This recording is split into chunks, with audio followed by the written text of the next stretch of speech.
Welcome to Now Louisville. I'm your host, Kirby Adams.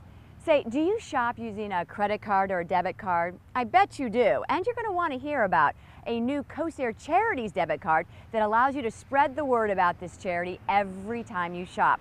I'll tell you about it in just a moment. Plus, we'll meet another Kosair Noble. But first, for families of children born with blindness or visual impairments in Kentucky and southern Indiana, Kosair Charities is helping to provide a wonderful school.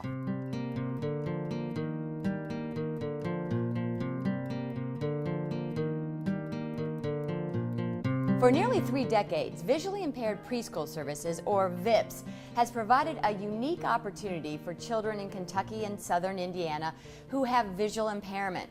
And now, thanks to a generous donation from Kosair Charities, this state-of-the-art facility is VIP's new home. Good job, buddy.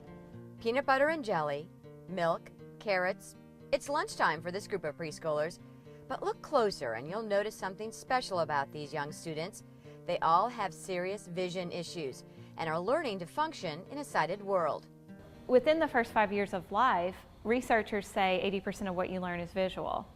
You take away the vision aspect and you think how quickly a child falls behind in their development. They don't learn to crawl on time because they don't see that toy that they want to reach or an item they want to grasp. Their fine motor skills fall behind because they're not grasping for things.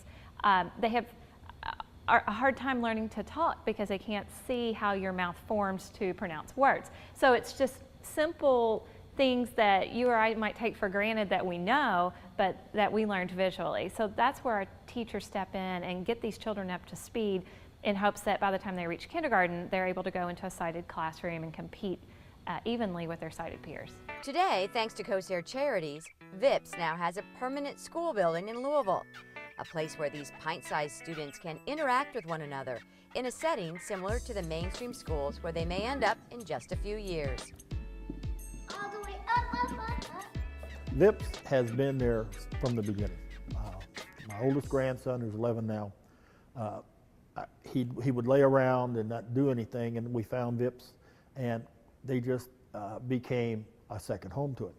It brought him out of his shell. It made him more interact with kids, become active.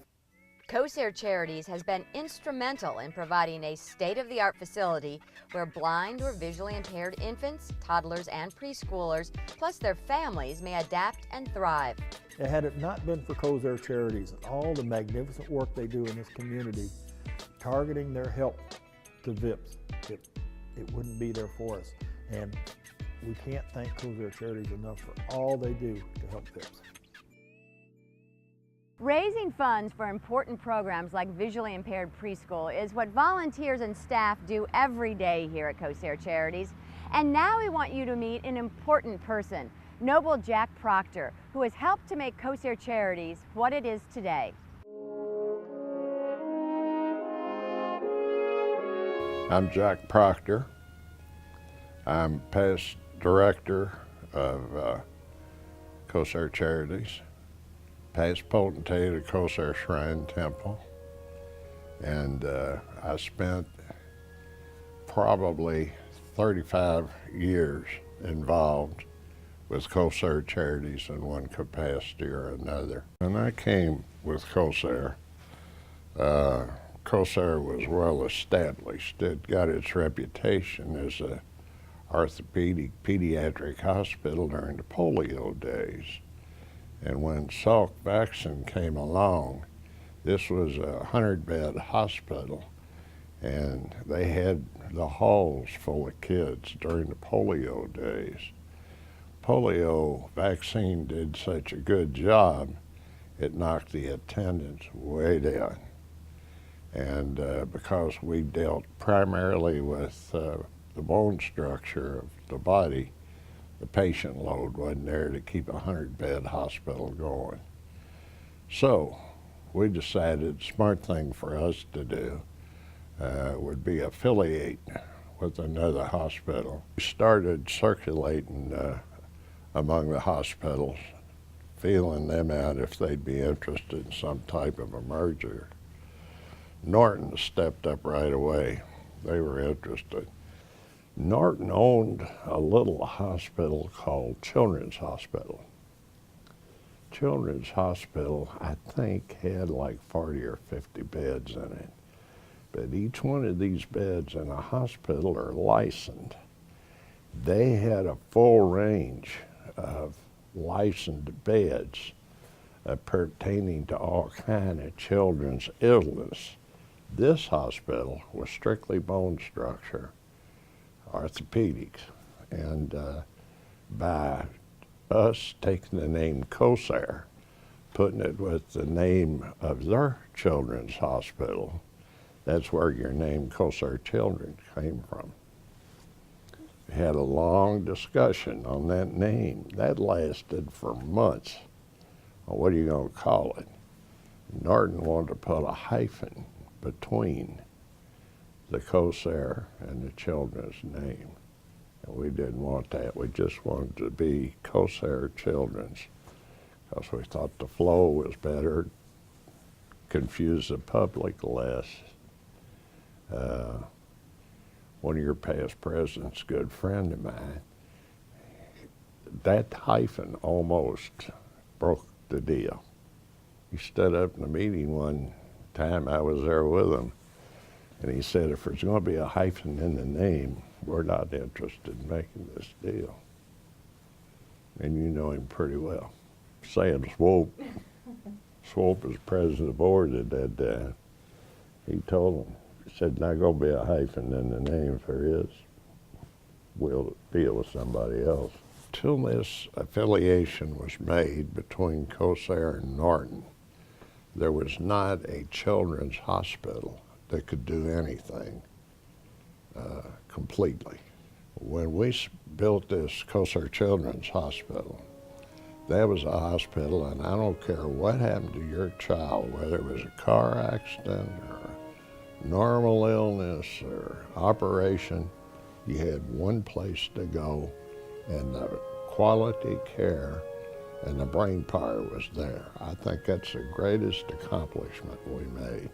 So there were some fringe benefits for Jack working here at Kosair Charities, in particular the Foster Brooks Golf Tournament. He met many celebrities, including Roy Clark, Ron Tarzan Ely, and of course Ernest Borgnine. Now, moving on to shopping. I know that many of you out there use a credit card or a debit card. Well, why not let your shopping do double duty? You get what you need and you help spread the word about Kosair Charities. About a year ago, we formed a group of employees, and it was a 30-under group. They coined themselves the Millennials, and that group was looking for ideas that would make the credit union more attractive to the Generation Y group. And as you probably know, that demographic, they're very giving. They like to give back to the community, they like to work in the community. And they used some contacts that they had with Kosair, and they floated the idea of a co-branded debit card that the membership would make a donation to the charity to receive, and they do. They make a $5 donation. Money goes totally to Kosair, and they get the debit card that's actually designed with the Kosair logo, the kids with the kite and with Park, and they can take that out in community, give some attention to Kosair, some attention to Park, and it's been real successful so far, very popular. There is a $5 setup fee for the debit card, and the entire fee goes to Kosair Charities. We're so excited about our partnership with Park Community Federal Credit Union and our debit card. It's the first time that a credit union has partnered with a charity, and we're so honored to be one of the two, us along with the Humane Society, to partner. It's a great way.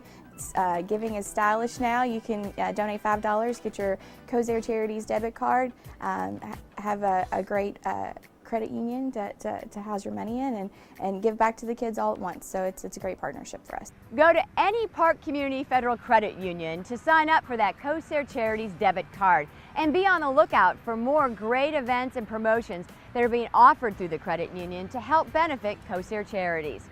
Hey, next month on Now Louisville, we're going to a great celebration of the volunteers here at Kosair Charities. Find out who walks away with top honors. Thanks for watching.